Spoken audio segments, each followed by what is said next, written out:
Hola y'all, welcome back to my channel. So I want to start off today by saying that I am not feeling very well. I am sick. I don't know what I have.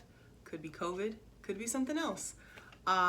So I'm monitoring my symptoms, but if I sound kind of funny, if I sound sick, it's because I am.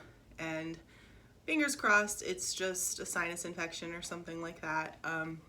My dad had COVID, he's recovered now, so that's great, but it's a very real thing. So this is your friendly reminder to wear your mask, wash your hands, and if you are going to go out, please make sure that you tip any wait staff that you come across at least 20% because they're literally putting their health on the line because they need work.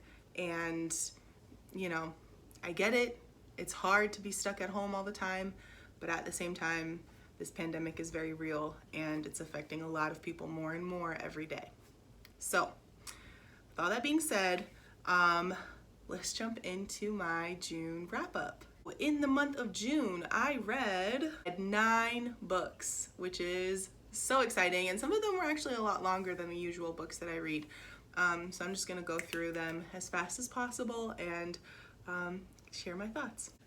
The first 4 books that I'm going to talk about, I already spoke about in my Queer Blackathon wrap up. I really enjoyed all of these books and I rated them all 3 stars and above. So I'm going to go through them again really quick here, but you can also watch my Queer Blackathon video in the cards above. First up, we have Homie by Denese Smith. This is a collection of poetry. I believe it's their 3rd collection of poetry. I rated this book 4 stars. Denese Smith is by far my favorite poet, and I think they are such an integral voice right now in the times that we're going through. They live in Minneapolis. They were there during protests. They have been helping out with the cleanup and a lot of other community stuff going on. And so I just really respect their perspective on the events that are happening in our world. There's also a poem in here, Say It With Your Whole Black Mouth, that I think truly resonates with the times that we're living in right now. That being said, this is not my favorite work of poetry by this particular author. I really enjoy Don't Call Us Dead. That's probably my favorite book of poetry of all time, and I talked about that in my poetry video, which I'll link above. But I did find that Denese Smith is just a master at their craft, and so no matter what, they're going to be putting out quality work. And I think they're someone that everybody should be reading from, especially if you're someone who's trying to get into poetry. And I think that's what makes Denese's work so strong. They are able to connect with people on a performance level, but also on a literary level. And so you can look up their videos on YouTube right now. And so they are one of the few poets who really paved the way to bridge that gap between spoken word poetry and literary poetry. And this book, even more so than Don't Call Us Dead, I think is a testament to that process. I think Don't Call Us Dead is much more literary in a lot of ways, but this book is much more of a culmination of spoken word and literary poetry. So definitely recommend, 4 stars. If you're looking for more books of poetry by queer Black authors, this needs to be at the top of your list. Next up, we have Intergalactic Travels by Alan Belez Lopez. So this book was 5 stars. This book, I think I said it in my mid-year freak out book tag. This is probably my favorite book of the year, and I doubt anything's gonna knock this off its pedestal. I think Alan is an incredible author. I rated this book 5 stars. It did not make me cry, shockingly enough. I thought it might have, but I think in terms of craft, in terms of pushing the boundaries of what makes something a poem, this book does all that for me. And the fact that it's written from the perspective of a queer Afro-Indigenous poet who was formerly undocumented and is now documenting their process of getting papers. I think that's a perspective that we just don't hear from in the US, because when we think about undocumented people, they oftentimes tend to be, like I've said before, people who look like me, people who tend to be like mestiza or white passing, and Alan is not that. So I really appreciated this book for that, but I also just think on a craft level, this book is doing things that in my wildest dreams I would never even think about doing. Like, there are some poems in here that look like text messages, which is really cool. I really appreciate that. It's really beautiful. And there's also some other pages that are just handwritten notes. You have these books that look like immigration documents. So overall, they are just pushing the boundaries of what poetry is and how it should be presented in a work. Highly recommend this book, although I will say if you're someone who poetry is not really your thing, this might be a bit of a leap for you, but it could also be that push you need to get you more interested in the genre. All right, next up we have The Deep by River Solomon. I gave this book 4 stars. I found this book to be incredibly moving, and again, talking about books that push genre, I think this is a book that definitely pushes the fantasy genre. This is a story about the Wajinru, who are a race of people who are the descendants of enslaved people who were thrown overboard during the transatlantic slave trade, specifically in the Middle Passage. And basically their descendants grow, develop into this entirely new species, really, of people who live underwater, have tails instead of legs, and so on. I found this work to be incredibly moving, and it is a testament to what it means to remember, what it means to inherit trauma, what it means to suppress inherited trauma. Those are all really complex ideas, and the way that it's presented in this book, it's done in a way that makes it feel clean and neat. And I don't want to say palatable, because I don't think that's the right word, but definitely in a way that's much easier to understand than perhaps reading a really dense historical text might be. And I also just really appreciated the relationship between the 2 main characters. I think the ending was really sweet and beautiful, and it made me very hopeful, which is so nice in a book like this that could be very painful and almost like trauma porn. I love that Rivers decided not to go in that direction. Rivers is also an autistic queer Black author based out of the UK. I think all of that perspective really does enhance the quality of the writing here. All right, next up we have Meridian by Alice Walker. So this was a tough book, and I rated it 3 stars. Alice Walker is obviously a national treasure and developed the womanism movement. And for people who don't know, womanism is essentially feminism that centers the Black femme experience. So it focuses on the struggles that people who are oppressed by misogynoir would face. And misogynoir is basically misogyny that specifically targets Black women and Black femmes. I found the discussions in this book about what it means to lead a movement, what it means to be an activist, what is the function of voting in a society that is actively suppressing you. I found all of those questions to be so timely. And again, it's just fascinating that even though this book was written in the 60s and published in the 70s, so many of those ideas still resonate to this day. That being said, I do think there's some parts of it that just don't hold up. The structure of the book was a little bit shaky. I was kind of confused and not exactly sure where we were or what time period we were in when I first started reading it. And then there was a scene or a chapter in particular that did a really deep dive discussion into what rape is and what it means to be assaulted, and can you actually be assaulted if you have not been bound or pinned down or beaten or anything like that. I think in today's society we would understand that yes, you can still be raped in a situation like that. There's no question about it. But the way it's handled in the book, clumsy is not the right word for it, but it just felt like sexual assault experiences that presented in that way were somehow less valid. And that is something that I couldn't really wrap my head around.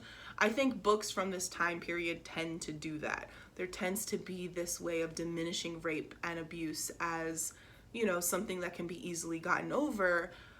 But in reality, I think it's more that women and femmes are taught to suppress abuse and suppress rape and not acknowledge it for what it is, because if we did, we probably would just like not be able to function at all as human beings. So I don't know, that was the one part of the book, and because it's such a big idea, I had some major issues with it, and I couldn't really fully get behind the book in that way.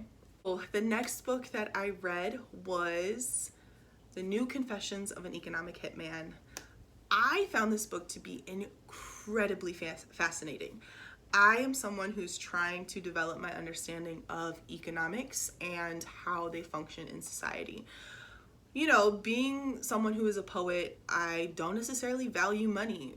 Becoming wealthy has not ever really been a goal of mine, and to a certain extent, it is still not a goal of mine.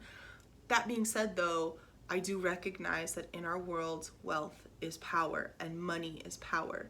And I also recognize that corporations at this point are functioning much more like countries, and they extend a much larger reach and grasp than most people on a regular basis might actually realize.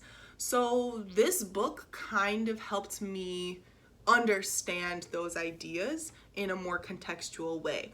It follows the story of a jackal who is essentially, you could call it sort of like a corporate spy, although I don't think he really did any kind of espionage or any, covert operations or anything like that. But basically, the main narrator, I'm forgetting his name, but it's on the cover. The main narrator talked about his experience starting off in the Peace Corps, getting recruited by an oil company, and then going around to different countries in Central and South America to basically, recruit people to join the company and to grow the business and to do all of these things that, if you know anything about the history of South America and Central America, has been incredibly harmful to those cultures. So overall, this book didn't necessarily give me new information, but it deepened my understanding of a very complex topic. That being said, I rated it 4 stars because I did feel like some parts were just too overwhelming for me, and I felt like I needed some background knowledge that the book just wasn't giving me. So I don't want to blame the author for that. I think that's more of an ignorance on my part, and because I read this in an audiobook, I couldn't really stop and look up certain things the way I could if I was reading a physical book. So that's just something to keep in mind if you want to read this book as well. Consider the fact that it does go over a lot of information, and if you're not very well versed in economics and economic theory and things like that, you might struggle a little bit. It might be better to get the hardcover or the paperback version so you can take notes as you go along. That being said, though, if you are well versed in those areas, the audiobook might be a great option. So keep that in mind when you decide to read this book. Next up, I have Florilegio Poético, which was written by Patricio Lastra. Now, this is the very first book that I have ever read in Spanish. I am so proud of myself that I was able to do that. It is a collection of self-published poetry that my grandfather gave me while I was in grad school. While I didn't necessarily like the poems that were in this book, this is definitely a book that I will never get rid of. I remember going to grad school and feeling like most people did not really understand what I was doing. I talked about my experience in my MFA video, but essentially I got a Master of Fine Arts in Creative Writing with a focus in poetry. And I felt like I had to defend that decision a lot. I felt like I had to justify it in a lot of ways.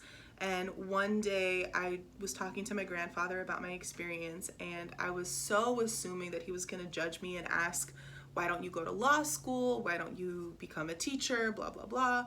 And instead, he told me all of these stories about when he was living in Cuba and working the sugarcane fields. He would go to a bar with his friends and sing Punto Guajiro, which is sort of like a cipher or an open mic. And I was just shocked because my grandfather is a very hard, stern, quiet man, and I had never seen him this animated. I had never seen him talk about this before. And then he gave me this book along with another book that I'll talk about in a minute. But I was just so thankful. So funnily enough, I posted this book on my Instagram, and then the grandson of the person who wrote this book messaged me and left a comment on the picture. I was floored, and I just think it goes to show how small of a world we live in, It's really crazy that we were able to connect on that level, but I'm so glad that I finally took the time to read this book and feel a little bit more connected to my grandfather. He currently has Alzheimer's, so being able to have these conversations with him is just not possible anymore. And I do have some regrets in not getting to know what his life was like in the past, but this has built a connection between me and him that I will be eternally, eternally grateful for. Next up, we have Felix Ever After by Case and Calendar. So I rated this book 3 stars. The main reason why I did that was because I just did not feel like the setting or the plot of the book was all that believable. Not the part about Felix understanding his identity and who he really wants to be and who he wants to love, or even the part about someone dead naming him and committing a really gross invasion of privacy. Instead, what I had a lot of trouble wrapping my head around was how a bunch of high schoolers could just hang out unsupervised for weeks at a time without any kind of parent check-in or involvement. I think, honestly, if the ages were bumped up to college age kids, I could understand this a lot more. And maybe if Felix was trying to apply for an MFA rather than for undergrad, it would make a lot more sense to me, because I definitely had experiences like this that are mentioned in the book, except I was in college and I was away from my parents. So because of that, I just did not find the book believable. That being said, I grew up in a really strict home with Pentecostal parents who did not let me leave the house for anybody unless it was a family member. And, you know, maybe my experience is actually the weird one. I don't know, but that is the main reason why I just could not get behind this book. That being said, I think it is a really incredible story, and it's an important story, and it's something that I want to keep in my library. As my kids get older, I think this will be a helpful book for them to understand gender and identity and things like that in our world. Although I'm hoping as they get older, events like what happened in the book are going to become less and less common and be seen as a lot more hateful. So who knows? But overall, 3 stars. I loved the concept. I just felt like some parts were just way too Gossip Girl for me to fully get behind.